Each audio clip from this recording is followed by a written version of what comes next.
Yeah, like you said, also Bryan Danielson came out to kick off the show tonight, and yeah, basically said a lot of stuff, but the meat of it was I'm not cleared. Didn't say why. Went on Twitter, dropped a GIF saying I'm not going to tell you why. It was a Britney Spears GIF, and so he didn't say exactly what the issue was, but he seemed to indicate that it's not going to be something that's going to keep him out in perpetuity from wrestling. So that's good to know.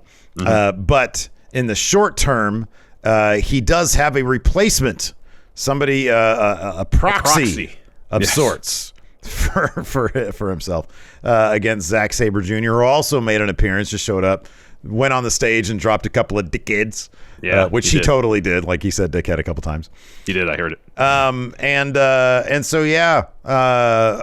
there's three names that sort of spring to mind: Jonathan Gresham, Claudio Cameraman, and Johnny Gargano. All three just amazing technical wrestlers. Gresham, before his recent injury, I guess he's back wrestling again now. But, he was sort of making the case for him being the best technical wrestler currently on planet Earth. Zack Sabre Jr. has claimed that title for a long time. So this would probably fit really well if it's those two. It would. My feeling is they still want to do Zack Sabre Jr. versus Bryan Danielson and still do it for the title of best technical wrestler on planet Earth. So if that's the case, then Zack Sabre Jr. has to win at Forbidden Door. And so that would kind of preclude, I would think, Claudio and Gargano from being mystery opponent, because if this is their debut match in AEW, they got to win. Gresham, I mean, he could he take an L? I don't know, maybe. Some other names that I've seen floating around Twitter or thought of. Samoa Joe, have him be Bryan Danielson's replacement.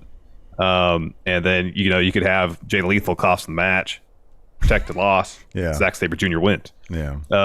Lee Moriarty, fantastic technical wrestler. That's a good one, yeah. Timothy Thatcher, someone in chat mentioned this. Yeah, it's a and really then good I name. saw Karen mentioned on Twitter, Chris Hero. Oh, yeah, that'd be a good one.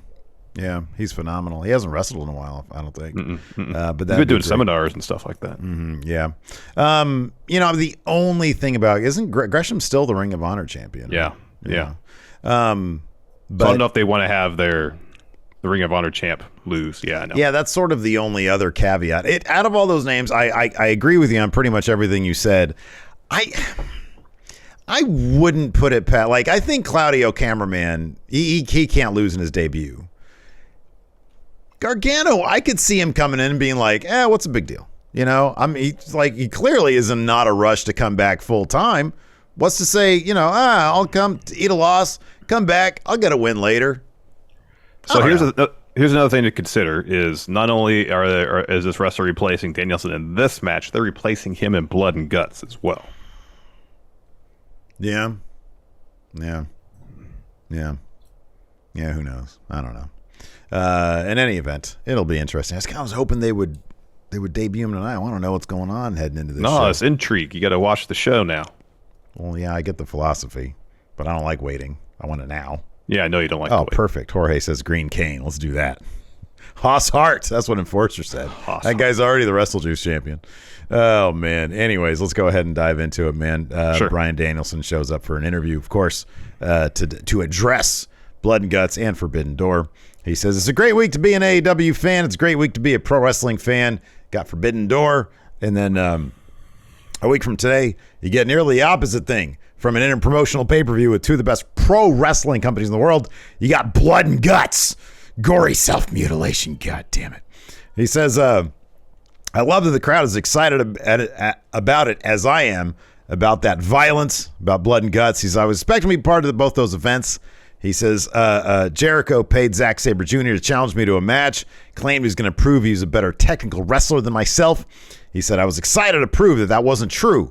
But also, top of that, I was totally going to crush his trachea.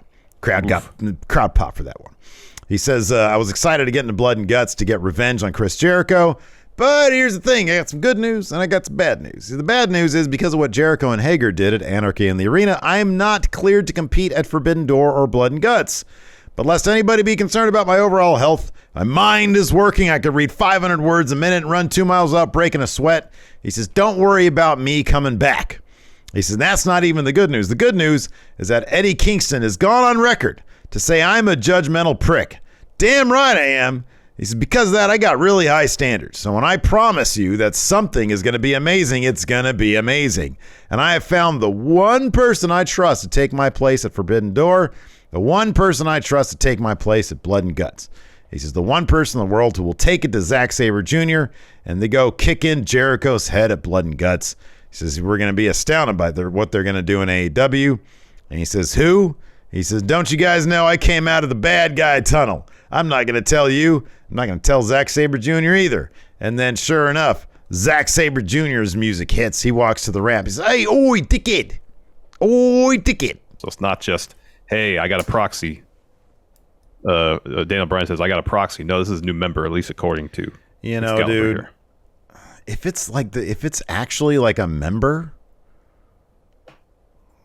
and a dude who could take a loss and it's not a champion it's not like Tony Khan owns Ring of Honor now. He's going to have his champion jump out to somebody? No, probably not. So I'm thinking Thatcher's probably It's got it. Thatcher is the most Blackpool cut. Didn't he used to do like an English accent when he was in Progress or something? It's like he is the most Blackpool Combat Club guy there is. Be awesome if it was Charlie Murphy, but I like him in D Familia. Plus, he's under contract with WWE. Exactly. Ooh, we get. I'm trying to think. Is there any kind of noteworthy names from the British scene that's not signed to WWE? Oh man, I don't even know what's going. I mean, yeah, like what? Flash Morgan Webster. yeah. A little twitchier cheek is kind of all that. Yeah. Yeah. Cara Noir. Maggie would love that. Thatcher's the perfect name. Yeah. Thatcher's the perfect name. Yeah, Thatcher would work. We got our main. Hey, what's up, everybody? This is Stone Cold Steve Austin impersonator Phil McDonald here to tell you to go support Going In Raw and Friendo Club at patreon.com/Steven Larson. They got bonus episodes, ad-free audio, a weekly newsletter rounding up the weekend wrestling news, and a bunch more. Patreon.com/Steven Larson. Go support or get hit with a stunner.